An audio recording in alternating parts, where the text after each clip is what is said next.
Good afternoon. Welcome to the News Roundup for Thursday, August 21st, 2025. The month is screaming by. This is the BIP, the Brilliance in Podcasting Network, and I'm your host, Bill Thomas, a board-certified podcastologist, now board-certified in all 50 U.S. states, a bunch of foreign countries as well. It is the Thrilling Thursday edition of the program. We have some fascinating stories to share with you today, and here's what's happening right now on the big Roundup. We begin with this. Russia launching yet another enormous air attack against Ukraine. American students face mounting cell phone bans in K through 12 schools nationwide. And in California, a pair of vicious murderers pleading for parole as they inch ever closer to regaining their freedom. Also, prices for consumers remain stable despite President Trump's worldwide tariffs and a nationwide jackpot growing to rarefied heights. We'll tell you how listening to this program, the News Roundup, could actually help you score an enormous $700 million prize. All this and more coming up right now on the Big Roundup. So much to get to today, and we begin with Russia launching a massive drone and missile offensive against civilian and energy targets throughout Ukraine. This attack coming only days after President Trump's high-stakes meeting in the White House with European leaders to discuss ways to bring peace to the embattled region. Ukrainian officials now say they were able to intercept most of the more than 600 combined drones and missiles, which they claim were involved in the large-scale Russian barrage. However, they say that a significant number of those incoming weapons did manage to sneak through their defenses and cause substantial damage to the country's infrastructure. According to the officials, one of the missiles actually struck an American electronics manufacturer, which is located in the western part of Ukraine, resulting in considerable damage and, unfortunately, many casualties. Ukrainian President Volodymyr Zelensky says that the American facility, which was hit, produces ordinary household items such as coffee machines and a bunch more, and he claims that it was intentionally targeted by Russia in order to send a very loud message. The Ukrainian leader also says that despite last week's summit between President Trump and Russia's Vladimir Putin in Alaska, the attack shows that Moscow is wholly disinterested in ending their war. Goes on to say that Russia launched this attack as if the world wasn't making any sincere efforts to stop the fighting at all. That it definitely calls for a strong response, absolutely, and that it's time to crank up the pressure on Russia by hitting them with severe sanctions and tariffs. Russia's latest attack was their largest assault on Ukraine in more than a month and one of the largest attacks of the entire war, which began when Russia invaded Ukraine in February 2022. Also caused a number of NATO aircraft in Poland to take to the skies. Ukraine and their European allies, they are calling for an immediate ceasefire as the first step toward ending the war, followed by substantial security guarantees designed to protect Ukraine from future Russian aggression. In the meantime, President Trump is working feverishly to organize a face-to-face between the leaders of both Ukraine and Russia. However, that gathering now appears to be in serious jeopardy, with Russian officials saying that before such a meeting ever takes place, a number of outstanding issues still need to be resolved, including the legitimacy of Ukraine's leadership as well as the potential deployment of foreign troops on Ukrainian soil. They also claim that it's Ukraine who's simply not interested in reaching a sustainable, fair, and long-term settlement agreement. Final thoughts. This is the News Roundup Lowdown. This is all beginning to sound like Vladimir Putin is living in an alternate universe. It's Russia who viciously and inhumanely attacked and invaded Ukraine about 3.5 years ago. And while the bulk of the planet, Ukraine and their many allies, most notably us, the U.S., have gone to great lengths to bring an end to this tragedy, it seems like for Russia, it's just another day at the office. Unfortunately for Ukraine, that office is their backyard, their country, their infrastructure, members of their military, and innocent civilians. And here's the deal. Over the past several days, the Trump administration has done everything in its power to act as a mediator between Putin and Zelensky, with the president assuming the role of chief negotiator, endeavoring to bring both sides together with the goal of ending a devastating war. Trump has also met separately with Ukraine and her many allies, and for their part collectively, they appear to be committed to a ceasefire and long-lasting peace. By the way, regarding the American business that was hit in this most recent attack, that in and of itself should have the Trump administration absolutely fuming. We're trying to end that war. They're bombing a U.S. company in Ukraine, and this will not bode well for Vladimir Putin. And with that, we bring on board producer Davey. Dave, when I heard word of that American company getting bombed in Ukraine, like I said, President Trump should be fuming. I'm fuming. Are you up in arms with that as well? Well, I'm kind of up in arms about the whole thing, Bill. Yeah, but that in particular, this most recent development, that's just too much after we hosted Vladimir Putin on U.S. soil trying to come to an agreement to end the war, and then he bombs one of our businesses? Yeah, I mean, you got to figure that they didn't do it by mistake, that's for sure. Absolutely not, yeah. All right, we'll check in with your thoughts and your comments, and it's brutally easy to make contact with us. We're at newsroundupwithbill@gmail.com. To the email bag we go. Davey, I know you're monitoring things very carefully, so let's go to the first email and see what folks are thinking about this one, our lead story today. Okay, Bill, we start with Hector, who's writing to us today from San Antonio, Texas. Hector, it's great to hear from you. What's on your mind? Hector says, clearly Russia has no intention of stopping this war until they get what they want. Yeah. It's time for President Trump to wake up and stand with our allies instead of cozying up to dictators. He is standing up to Russia. He's not cozying up with anybody. He's doing all he can to be friendly and fair with Vladimir Putin while being friendly and fair at the same time with Ukraine and all of our European allies. We're all on the same page. Don't make him the odd guy out. It's Vladimir Putin who's the odd guy out. He's the one who's holding up the process. We're trying to make peace, and he's still bombing not only Ukraine, but American interests in Ukraine. And while we're on that, if you're an American company or you're an American in Ukraine, the moment this war kicked off, you should have been out. If you still have a company there, you're living on borrowed time. Shut that company down and get out of Ukraine immediately. Hector, appreciate you checking in. I think you're wrong on that one, but I appreciate you checking in and leaving us an email. Davey, who's up next? Okay, here's one from Maureen on the Upper East Side of Manhattan. Afternoon, Maureen. Tell us what you're thinking. Maureen says, time for us to wash our hands of the whole Russia-Ukraine affair entirely. It's not our business and never was. America first, last, and always. America first, absolutely. However, it is our business. Well, we're not in place to be a global watchdog, but if we don't watch out for our allies, if we don't watch out for Ukraine, we leave somebody else to do it, they might say the same thing. Before you know it, Ukraine is overtaken. Now, Russia's already got 20% of Ukraine. They got Crimea during the Biden administration.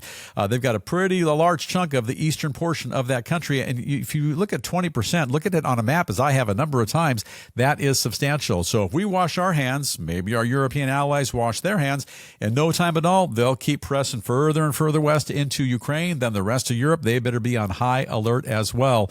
Vladimir Putin, he smells blood. We all have to stand united, stand up against him, and continue fighting on. I'll change things up just a bit now and take a look at some unprecedented changes which are coming to schools all across our nation as students from coast to coast begin returning to the classroom to begin a brand new year. And a side note to that, some of the schools are already back in session. Some schools will be back in session in no time at all. So keep this in mind going to and from work every day. The youngsters are out and among us. Still summertime, but schools are in session. Seems like they start earlier and earlier each year. Careful while you're driving around town.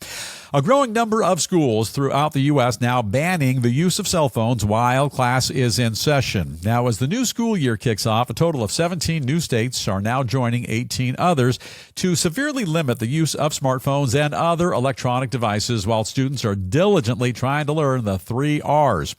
And right now, the specific rules regarding cell phone use in schools, they vary somewhat throughout the 35 individual states that currently have policies. While a majority of those states have completely banned the use of phones in school from start to finish, others kind of restrict their use to lunchtime only or limit the age range of students who are affected. Now, the changes arrive as a large number of both Democrats and Republicans agree that using cell phones both distracts children from their lessons and can also be severely detrimental to their mental health. I agree. I think the cell phones and the iPads and all the tablets, all the rest, they're kind of addictive. They're hard to put down. Now, in some school districts, students are now required to deposit their phones in magnetic pouches or special lockers. And according to researchers, a significant number of teachers say they love the policy because there are now fewer disruptions in the classroom and they can focus more on teaching. Action to restrict the use of cell phones by students has ramped up quickly after Florida became the first state to pass a law to limit their use in schools, and that was in 2023. However, not all states are on board, with some of them preferring instead to leave the decision to local jurisdictions. Final thought, this is the News Roundup Lowdown. I'll tell you for now, and for the foreseeable future, all students who have access to a cell phone should absolutely have those devices on their person in school 100% of the time while they're on that campus. Cell phones in your pocket during English, math, history, auto shop, or in art class during social studies, science, Spanish, and all the rest. Cell phones could be the difference between life and death. And here's how it all pans out. Pay very close attention to this. Over the years, our country has experienced far too many of those school shootings. And to my knowledge, many of our schools now actively participate in active school shooter drills. Therefore, if you're prohibiting students from bringing their cell phones to school or forcing them to stow their devices in their locker, or if you're in any manner stopping them from having access to their phones, then unfortunately, in the event of an emergency, lives could be lost. Safety is paramount. Every second counts. If every student has access to a cell phone in the event of any emergency, a 911 call can be made immediately, and hopefully a threat would be contained as rapidly as possible. With that, put your cell phone down, although you have to kind of hold your cell phone if you're sending us an email, or maybe you're on your tablet or your laptop. In any event, send over an email, and we're at newsroundupwithbill@gmail.com. Davey, I'm passionate about this one. Students need to have those phones with them at all times, all the administrators and the staff as well. And what are folks saying about that? Okay, Bill, I think some people agree with you and some people don't. So let's start with Laura in Topeka, Kansas. As long as she's not disagreeing. Okay, Laura, Topeka, you're up. What's on your mind? Laura says this is a no-brainer. Smartphones should be totally banned from all schools nationwide, and I hope the president signs an executive order to make it happen. President has no interest in a bill like that. He has no interest in this fight. He's got plenty on his plate. He's not worrying about cell phones in schools. Look, I'll reiterate it. We've got school shootings. We've got fires. We've got riots. We've got fights. We have a lot of problems happening on a number of campuses, and they just pop up around the country whenever they pop up. You can't tell. You can't predict. If every student has a cell phone and can make that 911 call very rapidly, we have a chance to save lives. And again, every second counts. Those cell phones, by all means, should be muted. They should be on your hip, on your belt. If you're a gentleman, if you're a female, perhaps in your purse or in your desk. But you should always have immediate access to a cell phone in the event of an emergency. All right, Davey, who's next? Okay, Bill, here's one from Mel, who's writing to us from Beechwood, Ohio. Hello, Mel. Talk to us. What's on your mind? Mel says people should start concentrating on educating students instead of taking away their phones. Yeah. The problem is the teachers, not the students. Yeah, I don't know if it's the teachers or if it's the superintendents of schools or if it's the state government, whoever's in charge of this one. This is bad. It's all kinds of bad. It's all kinds of wrong. Too much is happening on our school campuses nationwide. They're not being, there's not enough law enforcement in every city. You saw what happened in Uvalde, right, Davey? Remember that one, the big one in Texas? Of course. There was a lead lag time there as well. We don't have law enforcement officers at all of our, some schools do, but we don't have law enforcement in place at all of our schools. So in the event, heaven forbid, of another school shooting, if every student has access to their cell phone, they can make that 911 call immediately. We have a chance at saving lives. Telling students to stow their cell phone in their locker or not have it on their person, that's just a recipe for disaster. All right, heading a different direction now and turn our attention to California, where a pair of convicted murderers are currently serving life sentences in prison for slaughtering their parents. They're now desperately trying to convince state officials that they're worthy somehow of walking our streets again. Don't walk next to me. To refresh your memory, nearly 3 decades ago, Eric and Lyle Menendez were sentenced to life without the possibility of parole for executing their parents with shotguns in their Beverly Hills mansions. However, earlier this year, a L.A. judge shockingly reduced their sentence, allowing them to make a bid for an immediate release from prison. Right now, the two brothers are in the process of trying to gain their freedom by arguing their case in front of the state's parole board, who will ultimately decide whether or not they still pose an unreasonable risk of danger to society. If they eventually leave their life behind bars, I think all of us are going to be at risk.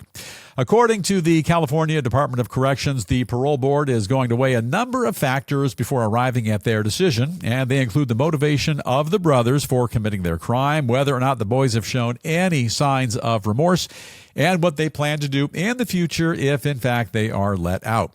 Defense attorneys claim that following years of sexual abuse by their father, the boys committed the murders out of self-defense. Meanwhile, prosecutors argue that the pair brutally executed their parents in order to inherit a considerable fortune. Oddly, the brothers actually have overwhelming support in favor of their release from some of their relatives, who say that the boys have taken responsibility for their crimes, shown extreme remorse for what they did, and built meaningful lives while behind bars. However, LA's district attorney, he disagrees, saying that he absolutely opposes any sort of parole because the two brothers have yet to take full responsibility for the murders. Also claims the boys, well, they're men now, have violated a number of rules while in prison, including by being caught several times with illegal cell phones. Well, producer Davey, if you can't have a cell phone in school, should you have a cell phone in the joint? Doesn't make any sense. No, it really doesn't, Bill. Yeah, if you're incarcerated, how do you get a cell phone? Hey, by the way, if the board actually votes in favor of granting parole to the Menendez brothers, they're still not off the hook. Following a grueling legal review process, any decision regarding whether or not to release the two brothers will ultimately land squarely in Governor Newsom's lap. I'm not a big fan of that Governor Newsom, but from what I understand, from what I'm hearing, if it arrives on his desk, if he's the guy that's going to sign off on it, he's not going to sign off on it. It's not going to happen. Final thoughts, and this is the News Roundup Lowdown. The crimes which these two young men committed, not boys, young men, they were 18 and 21 when this happened. They were brutal, cold-blooded, calculated, pure evil. I live here in L.A., and I wasn't too far from where that happened. I followed that story very carefully, very closely. Now, that crime is far too disturbing, far too graphic to spell out in specific detail, but clearly they murdered their parents. They were arrested, charged with a crime, tried by a jury of their peers, and they were ultimately sent to prison for life without the possibility of parole. There is absolutely no ambiguity in that penalty. And most would agree the sentence to fit the crime, and another crime happened almost 30 years later when an L.A. judge reduced their sentences in May, just a few months ago, from life in prison without the possibility of parole to 50 years to life, making them immediately eligible under California law because they were under the age of 26 when they actually committed the crimes. That's true, but they were also above the age of 18, which meant they're adults. David, don't know about you, but the moment I was 17, when I turned 18, I had that kind of realization. I'm 18 now. I'm a grown-up. I'm responsible for my actions. Did you go through that as well when you turned 18? I haven't turned 18 yet. I'll let you know. Let me know once you turn 18. Yeah, it's an amazing adventure. It's a big thing we all go through as youngsters. When you're 17, you're not wholly responsible for everything you do, whether it's getting involved in some kind of trouble at school or at work or wherever. But when you're 18, the world changes. Everything you do, you're responsible for. These guys were 18 and 21. They have to assume full responsibility for their actions. By the way, these parole hearings, not exactly a get-out-of-jail-free card for the Menendez brothers, but the fact that their sentences were manipulated and reduced, and long after they received their initial life sentences, it's regrettable. It's unforgivable. It's a great injustice. If you have any thoughts or comments, questions, or concerns, I'm deeply concerned about this one. Drop us a line, and we're at newsroundup@gmail.com. Davey, let's go to the email bag. I imagine folks have a lot to say about this one. They do indeed. Here's one from Maisie in Tampa, Florida. Hello, Maisie. Are you as just mind-boggled by this as I am? Maisie says, in this great country of ours, if you serve your time, you're entitled to a second chance. These poor boys were driven by abuse to commit a terrible crime, but they've done their time and deserve to be set free. Well, it's interesting what you said. If you do your time, then you deserve a second chance. Their time is life in prison without parole. They got the benefit of not suffering through the death penalty. Life in prison without parole. So they haven't served their time. Their time is a life sentence. So you're absolutely wrong on that one. And then with regard to any abuse, that's alleged abuse. So you can't just assume they were abused, so they fought back. And finally, They were 18 and 21. They were out. They were doing chores. They were doing errands. They were out of the house. They came back to commit those crimes. So they weren't defending themselves. Think this thing through. Read a little backstory about what happened at that Beverly Hills mansion all those years ago. Perhaps they were victims of some kind of abuse as younger men, but they're grown-ups now. They were out of the house. They weren't being held hostage in that home. They came back into that home and committed those heinous, disgusting crimes. All right, Davey, who's up next? Okay, Bill, here's a different view from Scott, who's writing to us today from Cape Hatteras, North Carolina. Scott, bring it on. What do you say? Scott says, I can't believe this is actually happening. It's like something out of a bad horror movie. If those two murdering monsters ever see the light of day, we'll all come to rue the day. Yeah, just thinking about it, it's actually mind-boggling that two people can do what we all know they did. And if you don't know the whole backstory, you can go online, you can watch a YouTube video, you can read a book, you'll find out exactly what they did. It's brutally graphic. It's one of the worst murder stories I've ever come across. And oddly, it happened here where I live in Southern California, where I was living at that time. That was 1989. Might have been 20, 25 minutes away from that murder scene. So you really live it. And you're reading it in the LA Times every day. You're watching the trial, wall-to-wall coverage on the trial. We all learned a great deal, all the intimate details about that murder and the aftermath. If two people ever deserved life in prison without the possibility of parole, it's these two guys. And the fact that they're even being considered for parole, it would be an abomination. Absolutely. All right, turn now to the world of business. Got to keep moving forward. And today, prices for goods and services throughout our nation are holding steady and remaining stable in the face of exaggerated warnings about the impact of President Trump's highly innovative tariff plan. Look, a number of experts are now cautiously optimistic after reviewing a batch of recent data which shows a very modest rise in the cost of items, things like clothing, furniture, appliances, and all the rest. Though they point out that we're not completely out of the woods yet when it comes to potential price hikes, they say that so far the president's tariffs simply are not unleashing the type of severe inflationary pressures which could eventually cause overall prices to spike.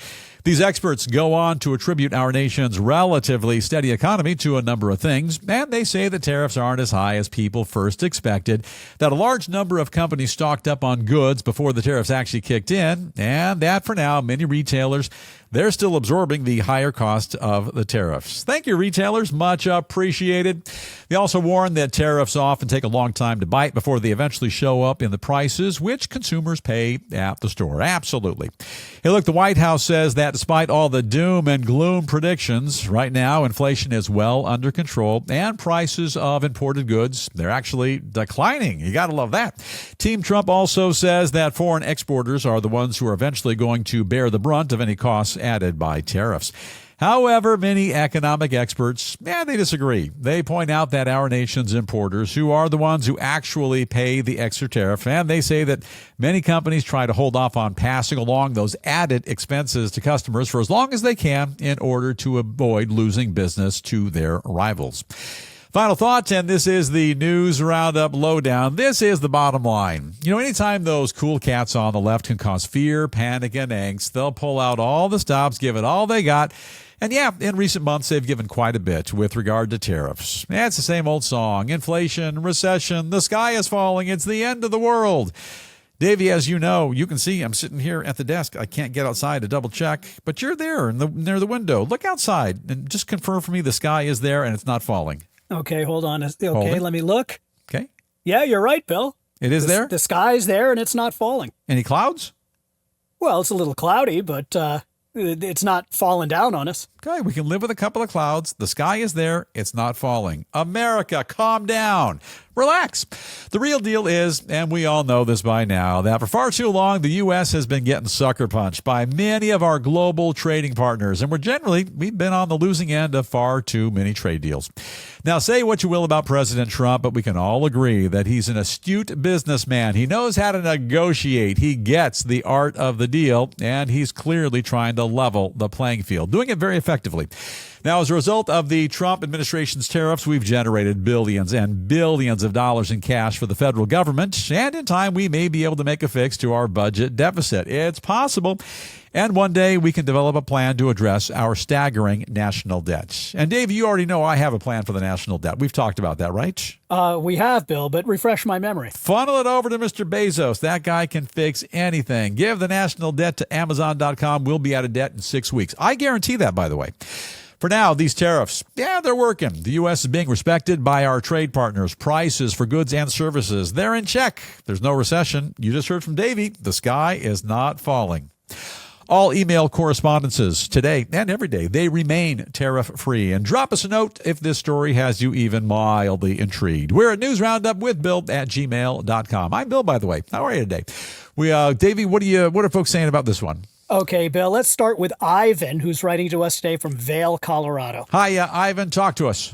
Ivan says, sooner or later, those crybabies are going to figure out that President Trump is right and that he's doing all he can to save our country. Yeah. By then, we'll all be using all of that glorious tariff money to pay down our national debt. Yeah, pay down the debt, take care of that budget deficit. And if you haven't heard this, the president's talking with regard to all those hundreds or tens or hundreds of billion dollars that are coming in.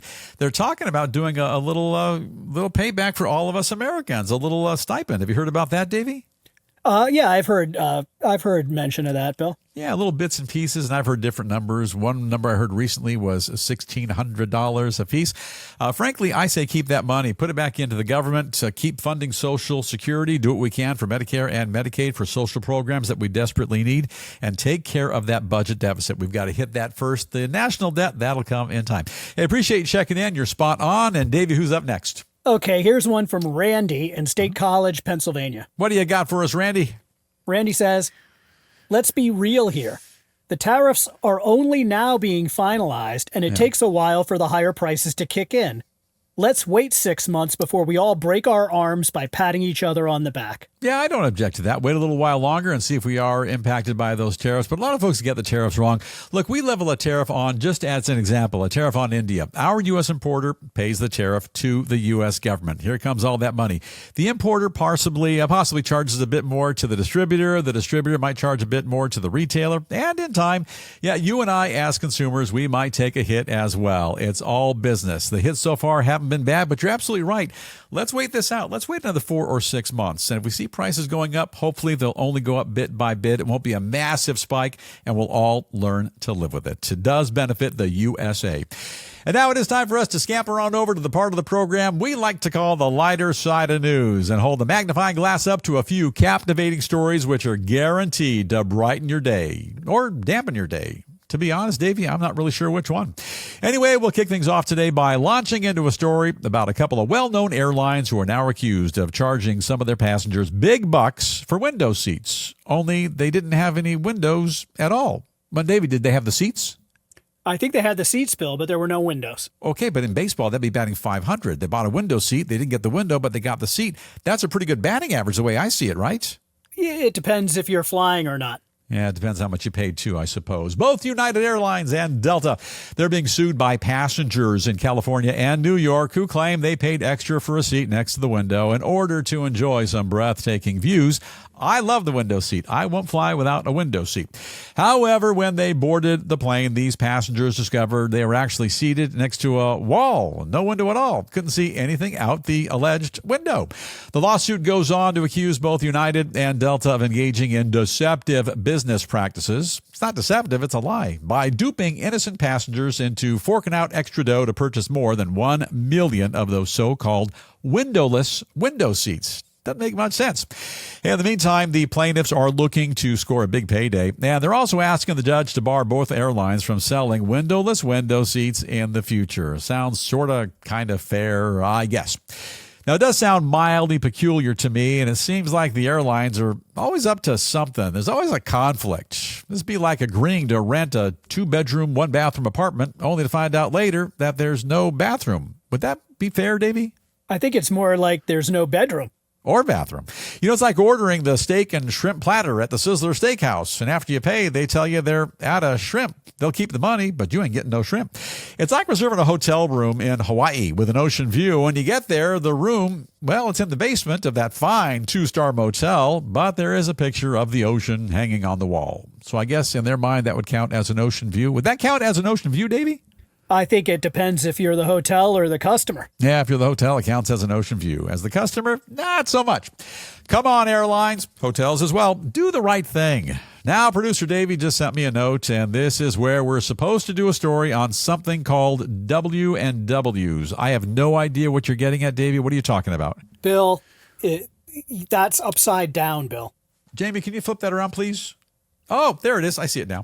Okay, time now for our daily snack break. And today we turn to a legendary bite-sized candy, making a bold move by unveiling a radically different new flavor, which is now available for a limited time and only at a certain number of grocery stores all across the country. It was upside down. Now I see what you're saying.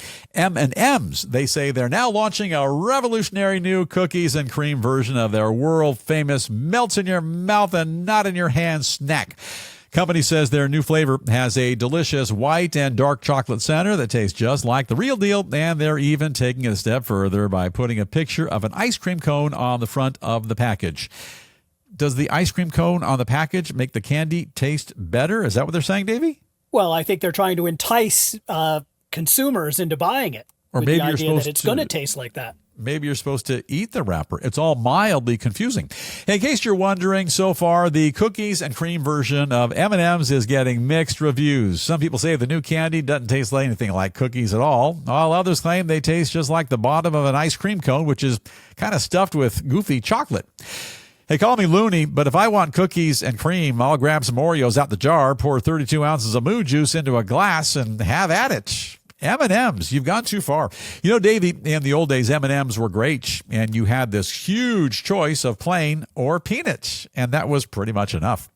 We don't need cookies and cream, white chocolate, caramel, peanut butter, and jelly, or roast beef flavored M&Ms. Although the almond M&Ms they had a few years ago, those weren't half bad.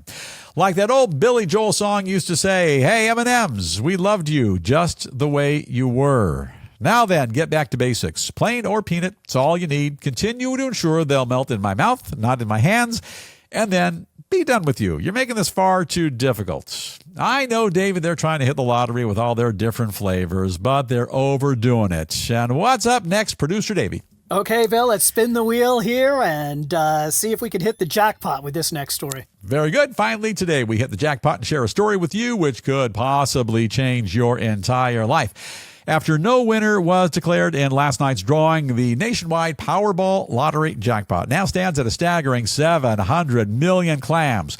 The group running the lottery says that as their jackpot increases, so do their ticket sales. As a result, they're now expecting an enormous spike in ticket purchases for the next drawing, and that takes place this coming Saturday night.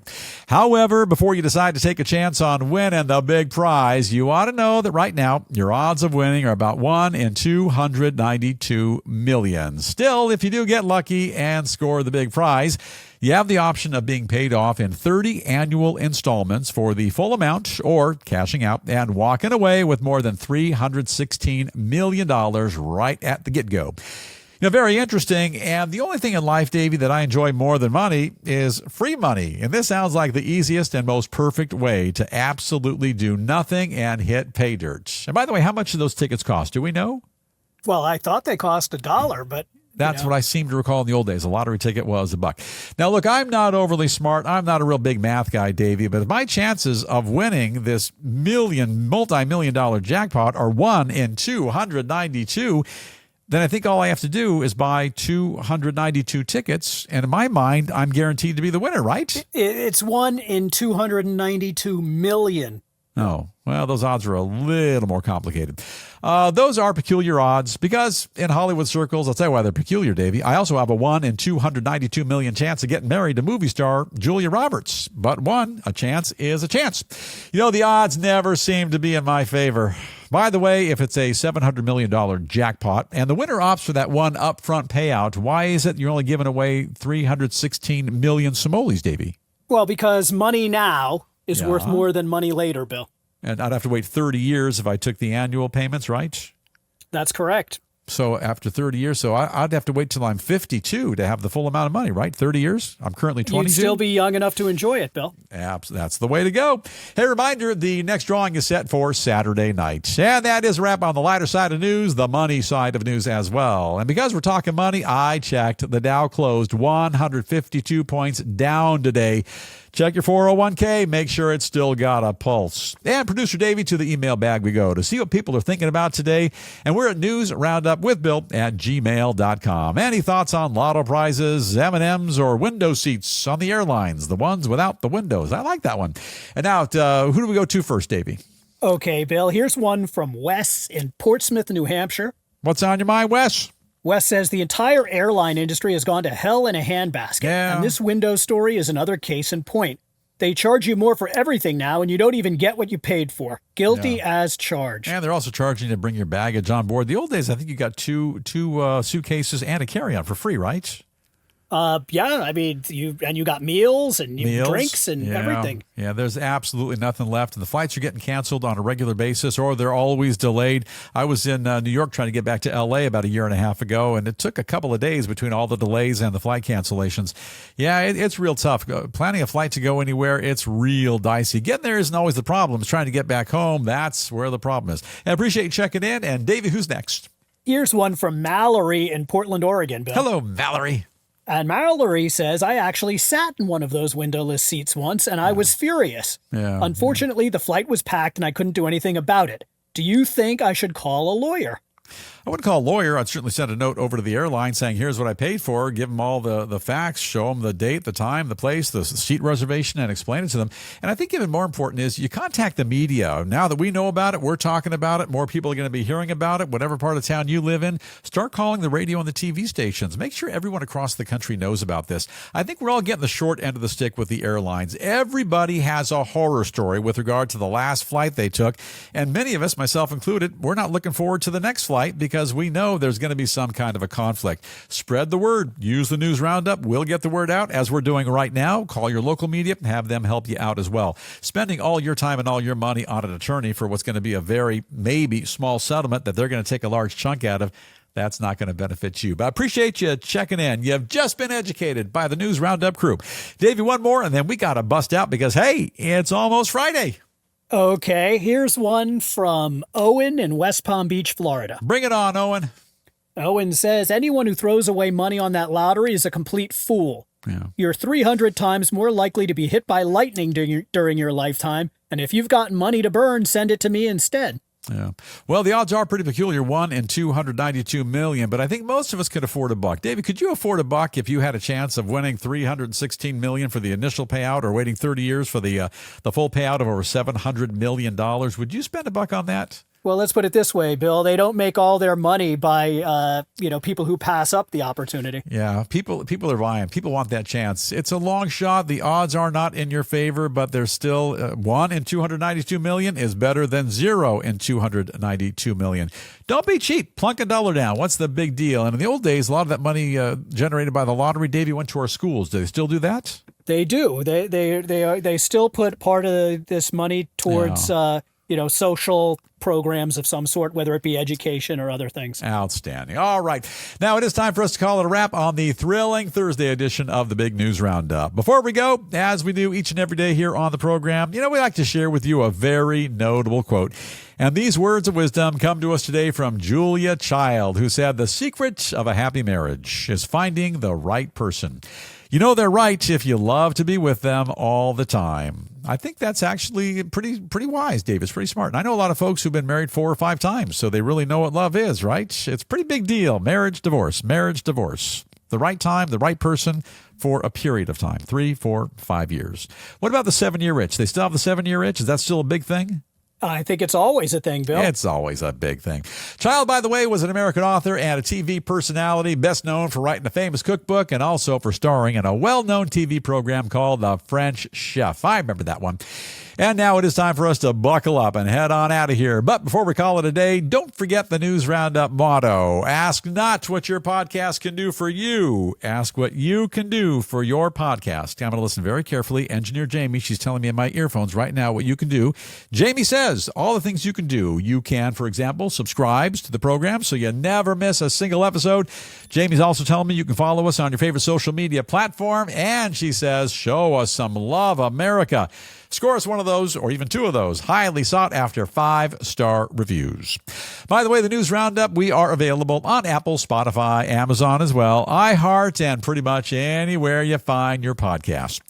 For now, it looks like our time is officially up, so have an awesome day today. Let's all continue to watch out for one another. And Engineer Jamie, as we ask you to do each day, let's begin to dim these lights. Let's fade to black, and we'll see you right back here tomorrow afternoon.